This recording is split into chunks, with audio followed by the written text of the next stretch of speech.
and gentlemen, this week's episode of My.NA Properties is unlike anything we've done before. I finally get to live out my dream of being a superhero. We are at the City of Windhoek Fire and Rescue Headquarters here in Windhoek. And ladies and gentlemen, seeing this tightly oiled machine where brave men and women go out there to make sure that we're safe is just something else. So, we are going to go and experience a day in the life of a firefighter. Mr. Sal, let's go.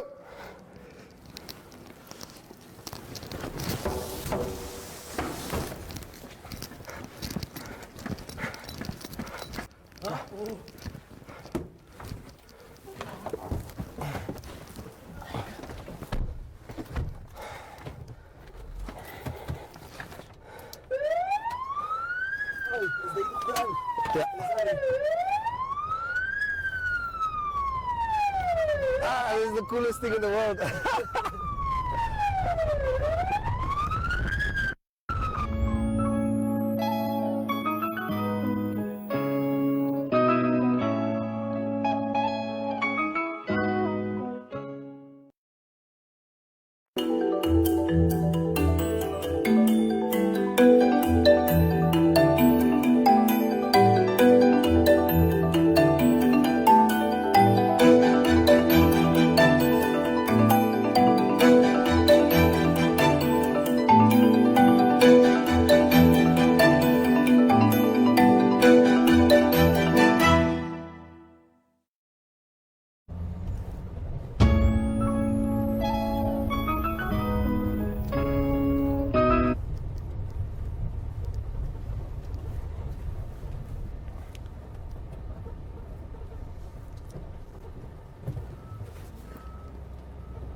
Oh, nice one, my man. Yeah, Now that was a cool experience. And you know, being a petrol head myself, I must say this is definitely one of the coolest cars I've been in. Yeah. I'm here with Mr. Herman Sal. Mr. Sal, how are you, sir? I'm good, man. What's up? Good, good. My brother, so obviously you didn't choose the easiest profession. What made you want to become a real-life superhero? Well, dreams are for free, and I had a dream to save lives, and that is what I did. I chased my dream, and I'm living my dream now. No, it's incredible, my man, and I'm living my dream today too. Yeah, I know, that's cool. So tell us, what are some of the highlights of your work, and what are some of the challenges? Well, saving lives are the highest points that we have. It's good to save people and properties, and the difficulties that we usually suffer is the fact of informal settlements reaching the people where they need the help at the exact time that they need them. We can't do that. No, the roads and then the ways of getting to the people, it's difficult. Absolutely, absolutely. No, but I mean, you guys do an incredible job. I mean, you know, despite all these challenges, when we see you guys pull up, everyone just feels safe and secure. Yeah, I know. So congratulations. No, thank you so much, my man. And tell us also, what's your favorite part about your job?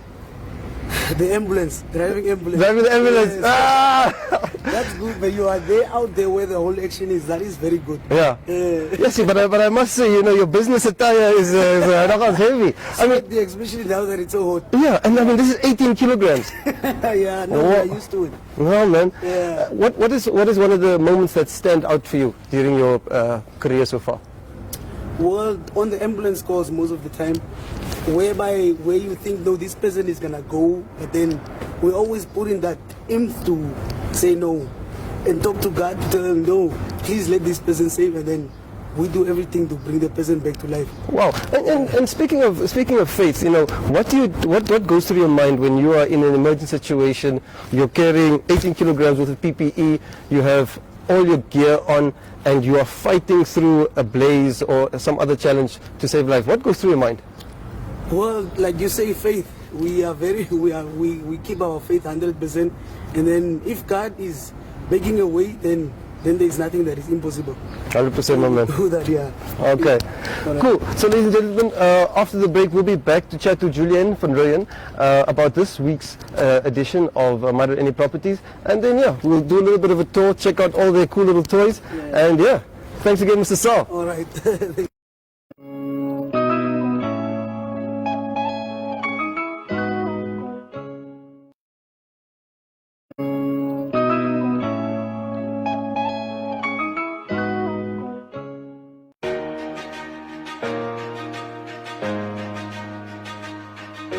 Gotta take control. Start listening to my soul.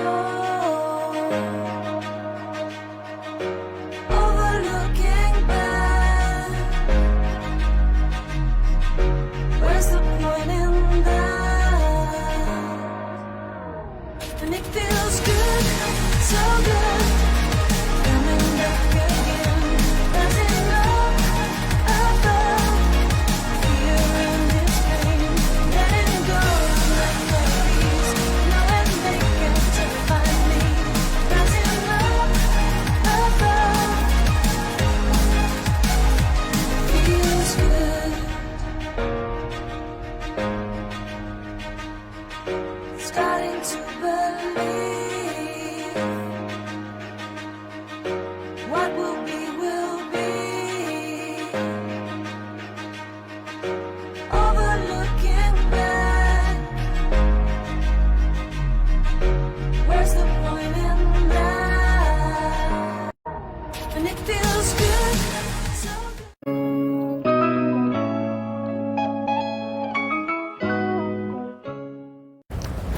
Whew, what an experience. Julian, how are you? Fine, Joachim, and you? Oh. It's getting hot. I'm hot, but I feel like a superhero, man. So it's worth the heat. So, Julian, you put together a very, very exciting edition for us this week. Can you tell us what can the readers expect? Yeah, it's all got to do with safety in your home. So we start off here at the Windhoek Fire Brigade. I talked a little bit about safety in your home, what you can do, precautions, seeing as there are a lot of fires that you hear everywhere. There's fires breaking out, and then it's got to do with, also I spoke to Tefcor, the CEO of Tefcor, and then it's got to do a little bit with in your home again, how to prevent burglaries and what precautions you can take, especially the time between when the alarm company still has to get there up until when you're standing there alone and somebody tries to break into your house. What should you do in such a situation? Yeah, so it's got to do a lot with safety as well. I spoke to King Price, and then it's got to do with insurance again. Some questions about what you can do or with your insurance policy, how to actually ensure that your premiums stay low, and what you should remember to do when you put in a claim. So everything's centered around safety in your home. That's incredible, and I think it's really a important subject, because I mean your home is such a big investment. It is the security for your family. You really have to pay attention to not only your physical safety, but also what to do in case of a fire, what to do in case of any sort of emergency in your house. So thank you so much for putting that together. I really think it's valuable content and good for the public to know.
We now have the privilege of chatting to Senior Station Officer Mr. Phils, as he's affectionately known by the team.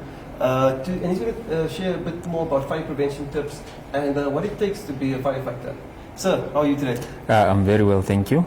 Yes, thank you so much for taking the time. And can you tell us what do people need to kind of think about when trying to mitigate the risk of a fire at your home or your business?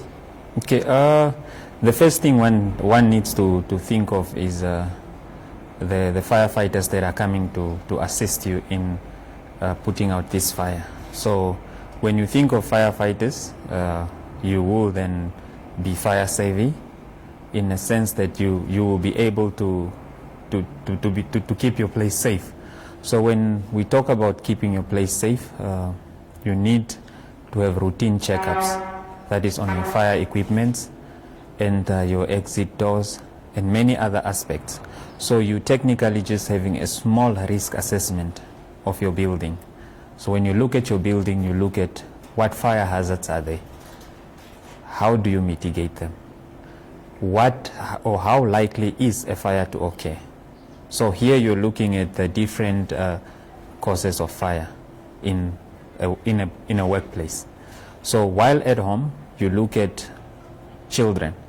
Children are the most causes of fire outbreaks at home, because they are very keen on what can a lighter do, what can a boiling pot do. So children at home are the ones that one needs to look out for. So in general, we categorize our fire safety in different categories. So you have the businesses and you have the residential. So with the business, we have a program which we call as a fitness certificate registration that the city issue you with. So with this, a fire safety inspector will come out and inspect your building. So as I just earlier alluded to, we look at the risk. So the risk that we are looking at is, we are looking at what type of storage do you keep there, or what type of business is it? Is it just an office space? Is it a production? And then we look at how likely is it that a fire will occur. But prior to that, we have our building control and fire safety building scrutinizers that look at the plan of the building, and we advise you on how many fire extinguishers you need to have, how many hose reels, your fire type. Is it good to use water, or is it good to use a certain type of an extinguisher? So with all these fire equipments that you have, they need to be serviced. As they usually say, you can have a fire equipment, but if it's not well taken care of, or if it's not serviced, it will serve you of no good. So you need to know where it's situated, what its capabilities are, what its limits are. 100%. Yes. And then when it comes to houses, braaiing or barbecuing, cooking on LPG gas stoves or open cooking, those are our biggest contributors to fires at home. But these are increased with the curiosity that children have in terms of trying to play with matches or lighters or any other ignition sources. So what one would suggest is keep all these things away from children. Number two, elders, do not leave your fires unattended, especially when you're making a barbecue, or even on a Valentine's Day when a husband is trying to create some romance, you will light up some candles and all those nice things. It can cause unintended fires. Yes. So do not leave all these open fires unattended. Yes, otherwise your night is yes, going to go yeah. into flames. So your night will go up into flames. So added to what I just alluded to, one needs to look at the maintenance of the house. Yep. When you do your routine maintenance of the house, the most neglected thing is if the lights are all working, your plugs are all working, we neglect the wirings of the house. But this thing over time, it degenerates and it can also cause a spark, or the beds are building within the roof. And then comes winter, when we have neglected the fireplaces throughout the summer, the spring. Now comes winter, we want to light up our fireplaces. So now this fireplace, first of all, one needs to understand that it needs to be designed by a competent person and also built by a competent person. Because what we believe in, or what we've realized, is when workmanship is substandard, fires can break out very quickly in fireplaces. So one needs to get a competent person to design this fireplace, get it approved by the municipality, and continuously maintain it. By now, when winter comes, try to get all the bed nest, all the cobwebs, all the dust out before you light it up. Yes, so that's one aspect that one can look at. Thank you, sir. So what should someone do? What's the first thing someone should do in the event of a fire? Okay, the first thing that we usually tell people is the first thing you need to do, whether a fire is small or big, is to inform the fire service. So one needs to call us first on 061 211 11 and inform us that there is a fire. How big, how small, there is a fire. And then the next thing is, the person that sees the fire first need to inform the people in the house that there is a fire so that they can get out as fast as possible. And then you need to look at what people live in that house. By this, I'm referring to capabilities. So you find the children, in case of a fire, they will want to hide. So they will go into cupboards, they will go under tables and things, which now elders need to assist these young ones to come out. Or in houses where there's elder people that cannot move properly or faster out of the house, assist these people. And then after you assist these people, get out as quick as possible, and then call the fire service again to reassure them that they to get an assurance that they are strongly on the way and they've dispatched the right resources. So when calling the fire service, one needs to remember, they will ask you who you are, your contact number, just in case you do not give the necessary information and we need to call you back. You need to know your location. That will be your street address, your residential location. For example, you live in Rocky Crest, Ausbahnplatz, Okuriangava, Panaheda. And if you cannot remember your street address, for example, you can't remember you live in Black Rock Street or you live in Omolunga Street, then you can give a landmark, a landmark that can assist the fire service to come to you easily. For example, if you go in Rocky Crest and you say Black Rock, just next to the tower, then at least, or next to the shopping complex, then they will come out very quickly for you. So when the fire service is on the way, if the fire is too small and you can't endanger yourself, then you can try to extinguish this fire. Until then, the fire service comes and makes sure that yes, everything's extinguished. But if you cannot, or you don't have the know-how of how to put out this fire, do not attempt at all. Just get out, stay out, and wait for the fire service outside, so that when they come, you can easily direct them where the fire is. Absolutely, sir. And Yes. I think in the case of in the instance of an emergency, it's not a time to be sentimental. Yes. Safety is key, and protecting life, I think, is paramount. Yes, you just put it very correctly. Anything in that building or in that house of yours, despite how sentimental it can be replaced, or with time you forget about it. But if a life is lost, you cannot replace a lost life. And you cannot forget your loved one, knowingly that you put them in danger so that they have lost their life. So anything else can be replaced, can be forgotten, but a life, not at all.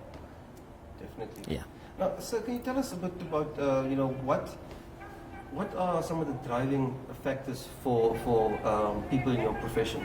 I mean, it definitely is not the easiest profession, and I think even we're looking here at the fire suit of, I think, Mr. Brass. Yes. Yes, it is a very stark reminder of the realities and the dangers of this job. Tell us a bit more about what motivates you and some of the dangers and the sacrifices that you have to make. Okay, the first thing one looks at when you want to join the fire service is there is the academic qualifications that are needed for you to come in the fire service, such as now your more than 25 points in your 6 subjects, and you need to have the sciences, and people will ask, but why the sciences? You just take water and you throw on the fire. But this has to do with the fire dynamics. Fire is science, because we look at oxygen, we look at heat, we look at the product or the fuel that is burning, and then there is the chemical reaction. So those that are well vested in sciences will explain more into deep detail what a chemical reaction is all about. When you put on water, is it going to extract the heat? Is it going to remove the oxygen? So henceforth, the need for the sciences. You can have that and you think you qualify to be a fireman or a fire lady. Not at all. First thing, you need to have the passion for the job. Yeah. As you clearly stated, this job can be strenuous physically and mentally. You take more sacrifices than you can ever take. You run into a burning building and save someone's life that you do not even know. You've never met them, you don't know them. You are driving through red robots, you are driving in rainy conditions, you are driving in the middle of the night, you wake up to go and save someone that you don't know. So you need the passion. So passion is number one factor that one looks at. For you to want to be to be in the fire service, you need to have that passion such that it does not strain you, it does not have an effect on yourself, on your family, or on your colleagues. Because if you do not have the passion, number one, there's going to be strenuous relationship between yourself and your family. Because your family will not understand you waking up at 3 o'clock in the morning running to a burning building. So passion is the number one priority. As you mentioned, this is Mr. Nelito Bras' skit. This was an unfortunate incident in 2007 at the SADC Tribunal, where he was overcome by a flashover, that is just a sudden appearance of fire as a result of oxygen coming in with substantial amount of heat, and he was overcome. Fortunate enough, he survived the incident and he is still with us in the fire service. So you can see how courageous and how passionate he is about the job. Because if it was someone else that just came in possibly for the sake of employment, definitely after you have almost 70% of your body burned and about 6 months in hospital, you will not want to come back, or you will not even want to go back in a fire and try to save someone's life. But yeah, fortunate enough, he's here with us. He is also a fire safety inspector, as well as educating the people on the essence of fire safety. That is incredible, sir. Yeah. Like, and I mean, looking at this suit, it's God was with him that day. Yes. Just like He's with you and your team every day. Yes, definitely. Okay, sir. Yeah. And what are the physical demands? Okay, the physical demand is number 2. As I said, first you need to have the passion and you need to be physically fit. So physically fit, when you come in the fire service, you go through a strenuous evaluation system. So this evaluation system takes you through different obstacles that exhibits what the fire service is all about. So just to mention a few, you will be exposed to heights. So you will be tested if you have a phobia for heights, you have a phobia for small spaces, claustrophobia, you have phobia for the dark, you have phobia for water, you have a phobia for fire. Because all these are things that you will encounter in your career. Yes. And then one needs to look at your mental capacity. So you can have all buffed up muscles and you think you have the strength, but if your mind or your mental capacity is not well vested to say, I will save a life over my own, you will not be able to finish our physical evaluation course. Nor will you be able to come in, even if you possibly kill it through the evaluation, you will not be able to last in the system. Yes. We don't call it as an employment. Our service is more of a system. The system brings you in because you have that passion, so it continuously nurtures you in itself, and you need to continuously learn new attributes, new factors, new principles on how to be a best fireman that one can be. Sure. Yeah. Thank you so much, sir. And what is your message to the public out there? Not only around safety, and safety and fire prevention, but for any people out there who'd like to join the fire service. For those that want to join the fire service, you can always come to our offices and we can have a one-on-one conversation. It's more of a career guidance where we can speak about what are you passionate about, because you might be passionate about saving lives, but do you know the attributes of what leads to someone needing help in terms of you saving their lives? So you need to get through all these processes. And now one thing that I'll need to tell the public as well is the fire service is not only about running through red robots, red lights, red trucks, taking water, putting on a fire, but it revolves around certain dynamic. And in simple terms, one would say the 5 E's of community fire safety. So it starts with the engineering aspect. So the engineering aspect of fire service is you drawing your house, designing it. If we remember correctly, sometimes back our former president went to to scold some executive on building a house with one door. Yeah. So it was supposed to start from the design phase, where the local authority approves this building to say yes, it has all safety aspects that are needed. And then when you come from that engineering aspect, we will keep on coming through to check, is this person still having the building as it was supposed to be or as it was intended? So it has 2 fire hose reels. Are these hose reels serviced? Are they still operational? So this we call our enforcement. But now you can't do the engineering, you can't do the enforcement if you do not educate the people. So the biggest aspect of fire service is the educational aspect. The educational aspect is when we go out to the community and educate them about what fire safety is all about or what the fire service is. Unfortunately, the educational aspect of fire safety is taken lightly because people have other socio-economic issues. So I would rather say, I need water for me to drink, I need food for me to eat, I need a roof over my head, and the fire aspect only is secondary. If it has not happened to you, you'll technically just say, I've forgotten about fires. Yes. So the educational part, although it's the most or it's the paramount aspect of all this, it's neglected by the community as much as we keep on telling them about the educational aspect. And then from there, it's our biggest section in the service, which is the emergency responders. So the emergency response is the guys that you see with the big muscles running with the horses. That is what people see on TV. Still remember? Mental capacity. Yes. So these are the fit guys that are going out into the field and extinguishing this fire. So that is our emergency response team. And then in other countries, they have the economic incentives where there is some sort of economic incentives for fire safety aspects.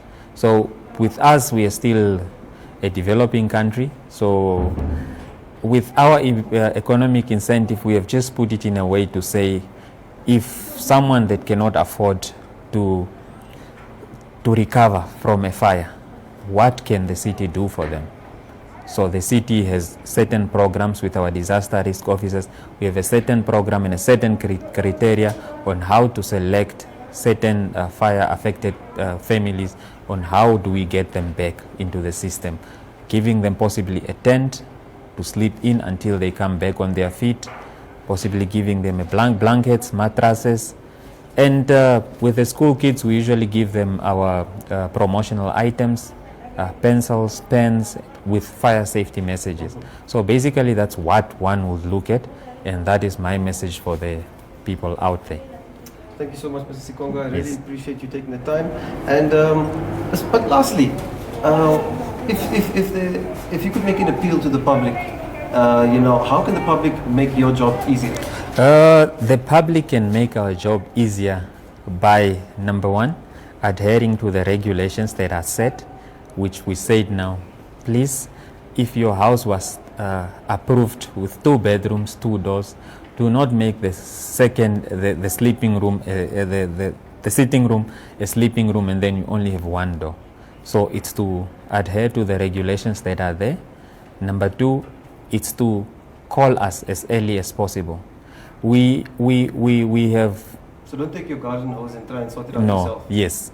Only when you see it's not helping, then you call us. Call us for any fire. The earlier you inform us, the faster we can respond, and the better your chances of saving this house. So, and for the new house owners, always try to have a fire insurance cover for your house, for any eventualities. And oftentimes, people look at a cover for fire is a waste of time. I will not burn my house. It's not you burning the house. The circumstances are there. Yeah. The electricity that is in the house, the cooking that is going on in the house, and any other things that can cause fire, they are there. So one needs to look at having a cover for a fire cover for your house. And if we respond, the one biggest headache is other motorists or other road users that do not give right of way to emergency vehicles. Whatever is going on in a person's mind, one will never know, but the appeal is to give right of way to emergency vehicles, because you never know what emergency is there that the emergency services is rushing to. And you get this notion of they are just late to go buy bread or they are just late to go home. The emergency service, we operate on a 24-hour system whereby you come on duty at 8 o'clock in the morning and you knock off the following morning. So that notion of they are just late for something that is not related to emergency should get out of the Namibian public, because if you see a fire truck on the road, It's working. you must know either we are coming from a fire call, or we are coming from an emergency, or we are going to an emergency, or we are just going to a fire inspection, and then we do not use our sirens. You will see we will follow all the regulations of the road. We will also come and stop in the robots. We will drive 60 kilometers within the general roads, 40 kilometers in the residential area. But the public needs to give right of way to emergency vehicles. And then finally, it has to do with our firefighting water. We call them street hydrants. The public needs to know where the street hydrant is located closest to their house. The municipality supplies street hydrants. In any location where there is a pipeline that runs with water, there will be a hydrant in certain demarcated locations. Also, ladies and gentlemen, so Yes. there you have it. Please make sure that you are aware of your own set of circumstances, your own set of safety precautions in your home, and know where the hydrant is. Once Yes. again, sir, thank you for taking the time, and we thank you for your service. Okay, not a problem. Thank you. Thank you, sir.